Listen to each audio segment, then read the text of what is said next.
to Unapologetically Fierce with Faythe, brought to you by CKJ Live. This is a safe place where my beloved tribe members and I put anything and everything on the table and dish the unfiltered tea. We are not just a podcast, we are a movement. So get your favorite beverage on hand and enjoy the show. Hello, everyone. My name is Faythe, and I'd like to welcome you to Unapologetically Fierce with Faythe and a few members of my tribe. This is a safe place where we put anything and everything on the table and dish the unfiltered tea. I would like to welcome Kerri, Myrna, Mara. Hey, ladies. Hey, guys. Happy day.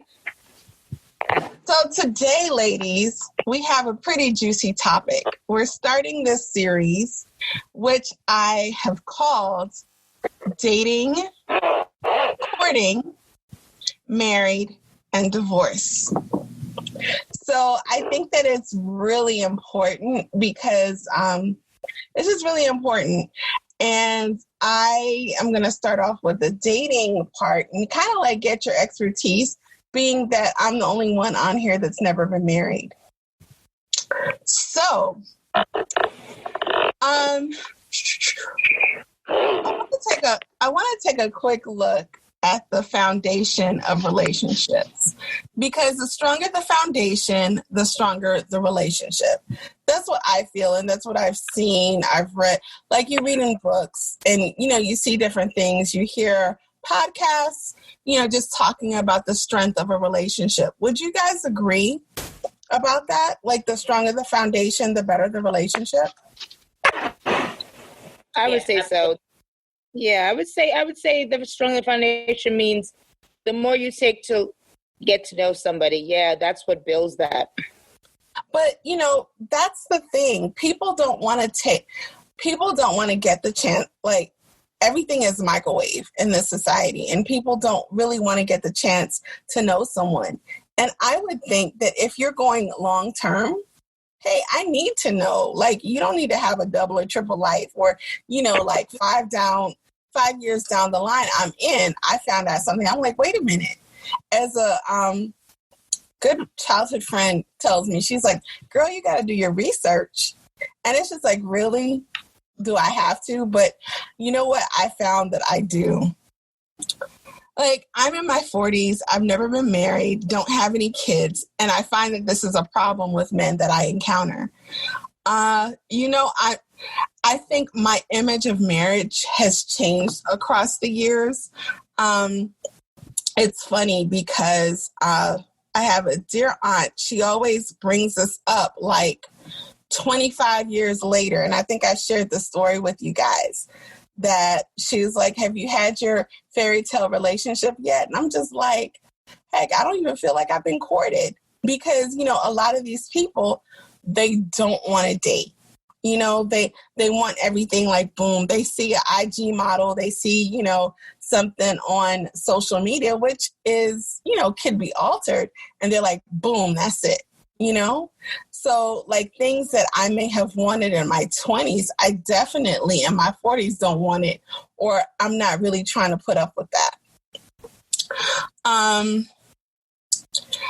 It's, I get approached by, and I'm just giving like my own story.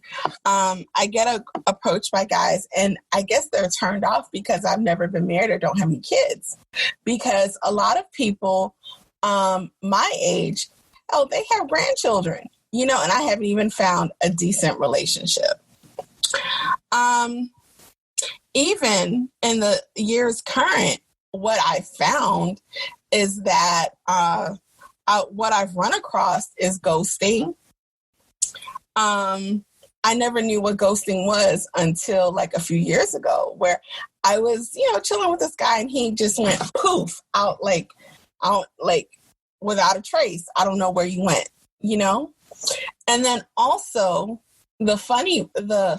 it's not quite funny when you're going in it, but it's funny when you kind of reflect on it and you say, nah, I'm not doing that again, is the Fxckboy. Have you guys heard of that term? Yes. I've heard of it. Yeah. Have y'all met any? Not personally, but via other people, I have experienced it, but not myself, luckily. Yeah. So it's a new term, right? And It's a new I had term. to actually dig into it. Like, what does it really mean? Because that's like the word of the last, I guess, 2 years. But very familiar. Back in my day, we called them like a bum, or as you would say, a scrub, right? I mean, they've both existed. They've been around from day one. But yeah, this new term is a little different. I think he's a little more raunchier now, or bolder. Bolder. Bolder. And it's funny because, as you said, like scrub, we were having a conversation before about a scrub, and I remember, the 90s, the 90s songs, TLC scrubs. I don't want a scrub. And it's funny because a scrub, the line that sticks out is a scrub is a guy that can't get no love from me, hanging out the passenger side of his best friend's ride, trying to holler at me. You know what? I remember something like this happened to me in college. Kerri, you remember, because I was living in Bumstead. You remember how like Bumstead and where it was like set up? Yeah, it had like a circle.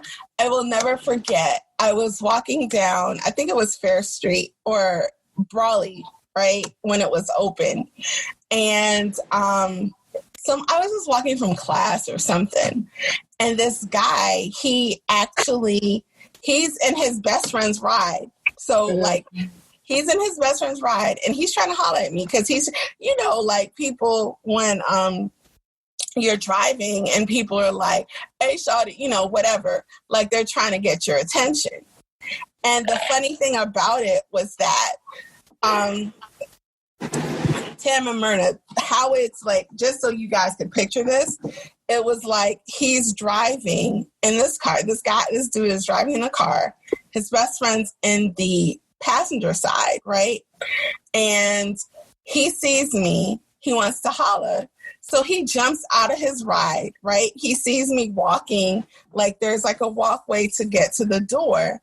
And he runs across, literally jumps across and opens the door for me. And he's like, how are you doing? And I'm just like, that's some corny, like, what? Yeah. I just thought that was really corny. But, to find out a few weeks later, he was a scrub. And I'm just like, dude, like, you don't have a job, you don't have a car, like, what? Yeah. So fast forward like 20 years later, you run into the same stuff. But as Kerri said, like, you're bolder with it. Like, you don't care. You're just like, yeah, I'm a fuckboy and what? Like, I remember there was a point where people would send me, like, inbox me, like, stuff. And I'm just like, how did you take that? And why did you take that? Why did you feel like you need to send that to me? It's like disrespectful. I think I know what you're referring to. Yeah, exactly. I think today's society has sort of made it easy to just communicate with multiple people at a time. And even if you don't have a lot to offer, which to me is a definition of scrubs, and why I think that song hit home for a lot of guys. The song wasn't about, at least to me, it wasn't about a man who has ambition and maybe hasn't accomplished anything yet. It's a guy who's very boldly, like, knows he's a scrub, doesn't care. He's still going to try to holler at you even though he has nothing to offer you. That to me is what today's definition of a fuckboy is. But you know what? I digress, though, about what he has to offer. He does have to offer. I was watching another. Yeah, but I think just going back to what you were just saying about the pictures that these men send, like that might be the only thing that they have to offer, and they'll just get it out the way up front. At least today, it's so easy. Yeah, and just put it out there to multiple women, and maybe one girl will bite and actually say, like, hey, I'm interested in this and want to pursue it. So it's like worth the effort. And I think that's why we're encountering it. At least for me, I can speak for myself as a relatively newly single woman who is kind of experiencing that. And the funny thing about it was that, have you guys heard of the term third leg? Yes. I'm trying to picture it. I feel like they have this third leg and they're just like, okay, yeah, sure. This is what I got. This is what I flaunt. This is what I have to offer. This is what I got to offer. So I went. I went to Google, of course, to find out the definition, and I was shocked when I found that there's a definition for a fuckboy. It was in dictionary.com. So according to dictionary.com's definition, a fuckboy is that guy who doesn't respect women but relies on them heavily. He's distant, doesn't care about other people's time, and won't commit. He's self-absorbed, does stupid things, and fucks with others' emotions. So yeah, that is the definition of a scrub. Then I went to Google again, and I found this London dating app, Clicked. Because now it's so easy, because it's like, okay, if you're not giving me what I need, then I'll just swipe right until someone does. So Clicked told me 10 signs that you're dating a fuckboy. And I felt like this was important because, it can help me. And, well, not really help me, but it can help others. I can help others. We can help our listenership who don't know and who may be going through dating, whether or not they've never been married or they're newly divorced or whatever. They can relate. So the 10 signs, and I want to get your input after. So he promises a lot. He's really smooth when pushing you towards his direction. He has to say, I'm not a fuckboy. Who says that? I'm not a fuckboy. Who says that? He mentions sex frequently. He checks his phone regularly during the dates, but takes forever to respond to your messages when you're not physically together. He never brings you to meet his friends. He has many female friends on his IG, Instagram, and regularly follows more. He keeps nagging you for nudes. Lastly, when things get serious, he tells you, hey, I'm really not ready for anything serious. Or my favorite, you know what it was. So, okay, you've wasted my time. And I'm not sounding bitter. I'm not trying to sound bitter, but it's like you wasted my time. And time, you can't get time back, Yeah. And it's funnier because, and Kerri and Kerri, you're happily married. You've been married for 20 plus years. But with our age group, we know a lot of people that have either been married, are not married anymore. Going back into the dating game. Same with Tam and Myrna. You guys, y'all know. The process. But the funny thing is that, and I think that as Generation Xers, or not everyone is, but if you're 45 years old, like myself, I don't want to see, if you're a fuckboy at 45, dude, you have a receding hairline.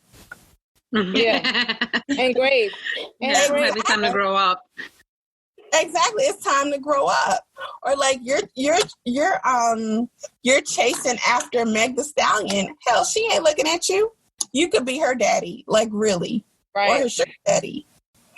So I'm opening up the floor to you guys. I've vented or whatever, but what do you think? I have two perspectives. I have 19-year-old Kerri's perspective when I kind of, sounds so weird because I didn't even really get into the dating game very well. I did. I had my share of fun and I had my share of experiences. But as soon as I probably was getting really deep in, I got out of it because, of course, I met my husband and we started dating. 19-year-old Kerri's perspective is you're just having fun and you're seeing if anything is coming out of it. And within a few weeks, you realize exactly what it is. And that's where I was at 19. I had a lot of fun. Everything was a quick turnaround. So I guess we call them scrubs, bums, whatever. But things were like a 30-day turnaround at that age for me. I mean, you could go through men and people every 30 days. Like 1 minute you're talking, it's fun, it's engaging, you're seeing each other, you're having a great time. Next, it's like we just stopped dealing with each other. Nothing happened, no ill, no bad love, no nothing. It's just no feelings lost. It's done. It's over. On to the next. So that was 19-year-old Kerri, but you get tired of that. But you know what it is by week 1 or 2 because there's no substance. The care may be like, what are you doing? Or what's up? It's not, oh, you need help with your homework or you need a textbook or I'm coming over, I'm bringing you lunch. It's not that in depth. It's like basic. Like, what's up with you? What you doing now? Or that 2 a.m. call, or text. Yeah. Like 2 a.m. It could be 2 p.m. It could be 8 p.m. But it's nothing about caring situation. You know what I'm saying? It's like, but it's fun. It's all good. However, 45-year-old Kerri, I would find it hard to not try to get to know someone and not realize quickly you're not about shit. Like, so let's say I'm 45 and I'm back in the game and the guy is 35 and up or 40 and up. You're doing what? Like, huh? You don't have a car? You don't have a license? You're not working right now? You're helping your mother? Huh? To me, I don't know how I can have that conversation more than 2 times without realizing this guy ain't about nothing. Like, dude, especially if I match up what I'm doing. And this to me, listen, I am not that person. I'm not that person. Like, you have to have this status. You have to have been here. You need this degree. You need this money in your cut. That has never been me. I am not her. However, you cannot tell me that if I'm 45 and I met you and we rubbing elbows or we knew a mutual friend and we talk after 2 times and I'm like, so what are you about? You know, like, tell me what you like to do. Tell me what you're into. What's your thing? Like, what's your niche? What do you, and he's like, well, I'm still trying to figure it out. So like, how long you been living here? Oh, I just moved here. Oh, where were you before? Oh, I was just there for 2 years. Dude, you ain't about nothing. And best of luck to you. And I probably would say that to someone, best of luck to you. You know, it's nice. Yeah. Hopefully I see you around. I can't. I agree with Kerri in the sense that, like, I guess it may be, like, unpopular opinion, but I feel like you can get away with the whole, like, not knowing somebody is a fuckboy when you're, like, in your 20s. I'll even give you, like, your early 30s, perhaps. But, like, at 37, like, if I wasn't married and, like, all day all I get are the what are you doing text or like, what's up? Like, you know, like no substance to the conversation. Like, I'm not learning about you. Like, you're not making an effort to get to know me. Like, we're not like sharing, you know, goals or anything. And it's just like, we talking like at this age, like what? Right.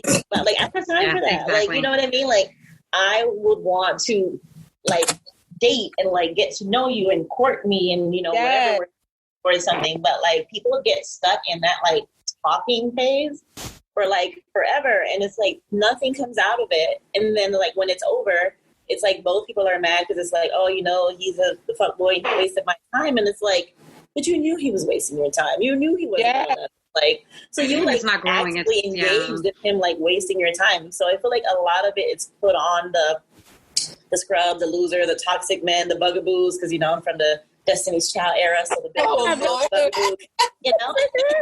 But like the thing is, like the signs are there, and it's like you engage in it for a little while, and then it's like now you're mad. But it's like be mindful of like what your expectations are going into a relationship. I feel like at a certain age, it's like I wouldn't at this age be dating just for like fun. I'm like, no, like I want. But I think you're making a very important point, Tamara. And as somebody who's really new to the dating scene and had been married, you know, my whole life pretty much, didn't really have that experience like of dating to know what that felt like. Me and my husband ended up together. I mean, for lack of a better, he was probably my first real boyfriend, and then we got married. So I didn't really have the experience of getting to know someone. I think you nailed it, though, when you say the expectation.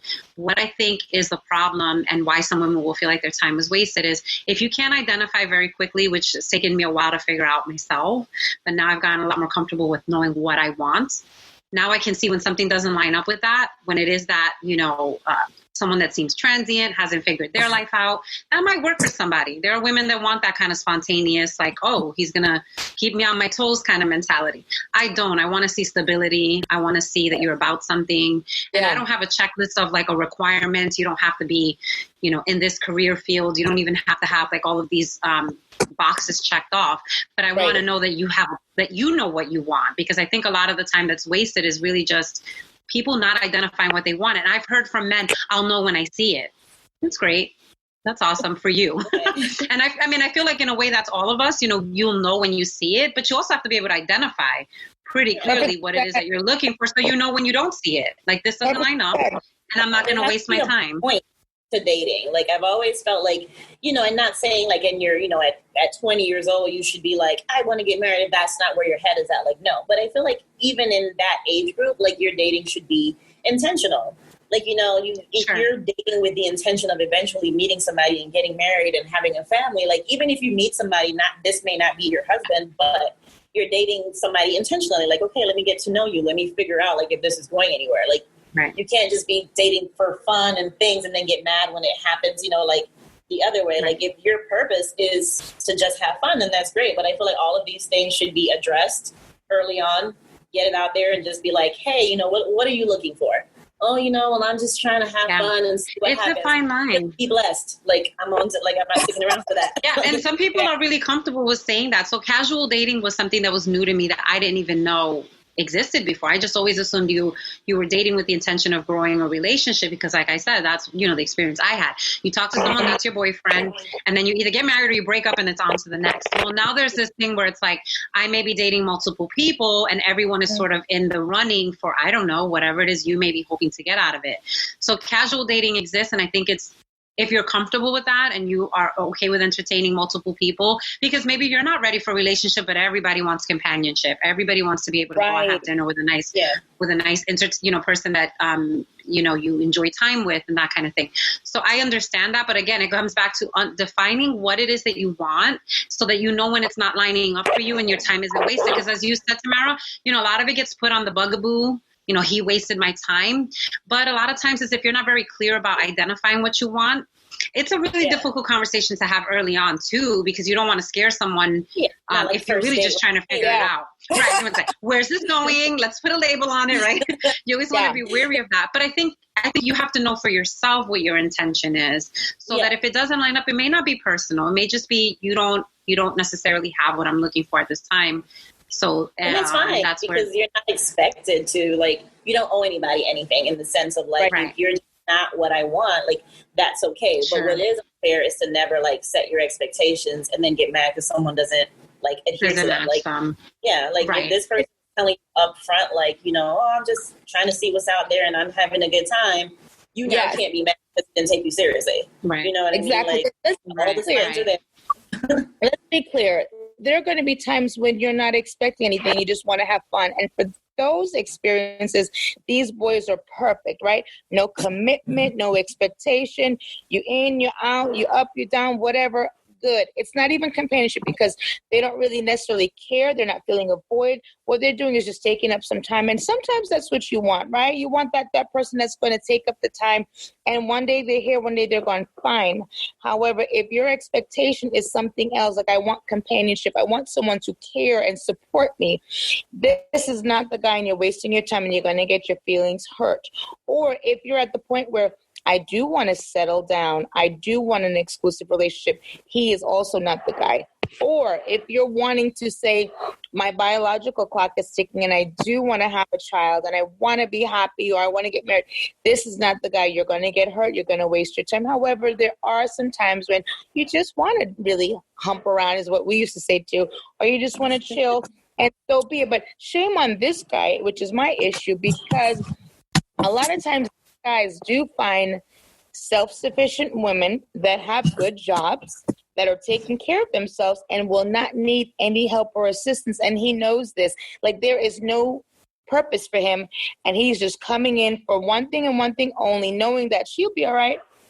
You get what I'm saying? Like, she's not going to need to help her fix her car because she has AAA.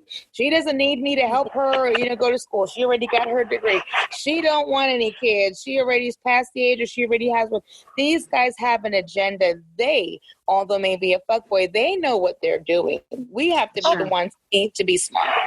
And I think that at this point, and again, I never want to sound bitter, and I've had individual conversations with each of you about that. Like, I never want to sound bitter or anything, but I'm like, in college, it's cool because it's like you're in a forced environment. So you're in like a forced environment to meet people. And I think that with any type of relationship, even though we're talking about dating and the prospects of courting, meeting someone and the prospects of courting or whatever, you want to take the time to get to know someone. But like when you're out of school, or like you're out of, like, where do you meet people? And now I'm kind of like, hell, if you run up on me, because I'm in this bubble, if you run up on me, I'm gonna need a retainer of some sort, like, for wasting my time. Like, I need a deposit because I just need that. And I need references because, like, old school, like, you may know someone, you'd be like, oh, okay, yeah, he's a great guy. Even though I did try that one time and try to be a matchmaker, and it just like blew up in my face. But it wasn't it wasn't my fault. But anyway, like, it's difficult to meet people because you meet people online, and that's really dangerous because, like, a lot of times I've met people like online or whatever, they got a whole wife at home, But so it's like they lie and do that sort of thing too.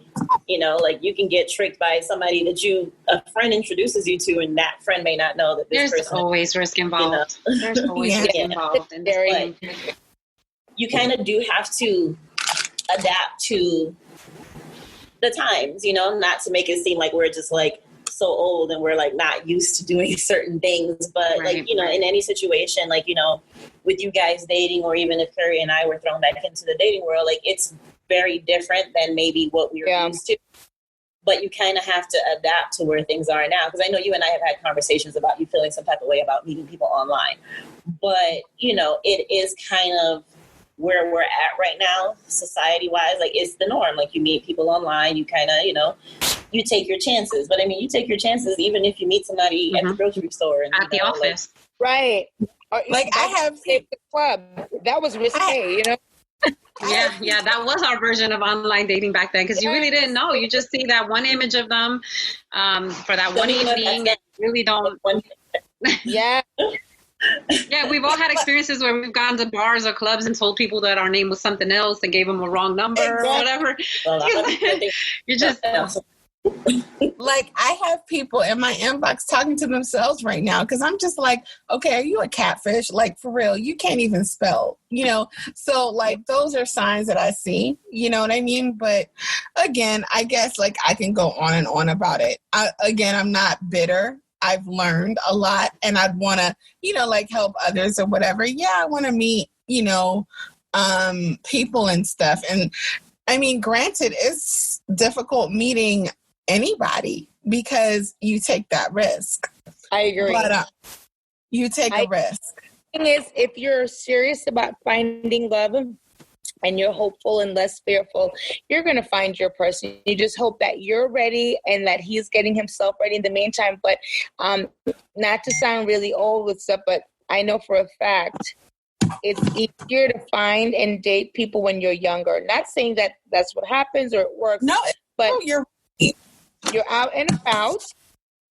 You are active. You're probably in school, college, high school, working. It's easier to find people when you're younger, and the older you get, the harder it is. But they're still out there, and there's still a lot of good people out there. And some of them you probably, crossed paths with before.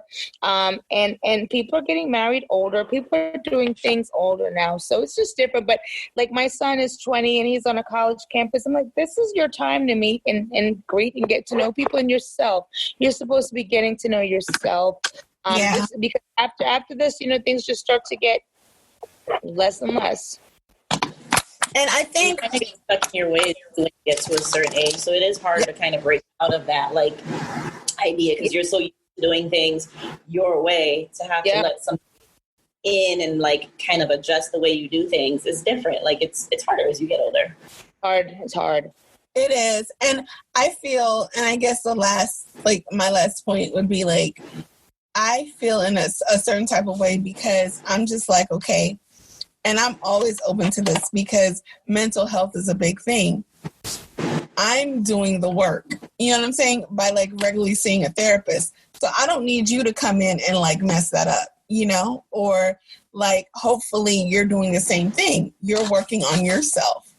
Because I've met people that have been divorced and they're bitter. And I'm just what? Why are you bitter? There's a lot of baggage out there. That's the thing. The good thing is that you're in control. We all have to be in the driver's seat, and we know what we're letting in and what we're rejecting. We are in the driver's seat, but people come with baggage. People come with pain. People come with trauma. People come with stuff. And I know we're going to talk about this during the series. The thing is, knowing who's worth to go through the stuff with. You know what I mean? Absolutely. Everybody comes with stuff. Absolutely. Well, ladies, thanks again. You all have given me a lot of insight on this, being that, in relation and marriages and, everything like that. So it is a lot to think about. I'm excited about this series because next week we're going to talk about courting, which I think courting, and I'd love to hear your stories on that. I'd love to hear your stories about courting, because what people don't understand is that there's a difference between dating and courting, because courting, some people are serial daters and they'll date to date to date to date to date. Courting, Tam said, that leads to something else, you're courting, we're going to get married, or, whatever. So I'm excited about that. Thank you, tribe. Thank you, audience, for listening. And thank you for listening to Unapologetically Fierce with Faythe. We're not just a podcast, we are a movement. Thank you for joining us at Unapologetically Fierce with Faythe, brought to you by CKJ Live. Come back and visit again to hear more of the unfiltered tea that we are ready to dish. And remember, we are not just a podcast, we are a movement.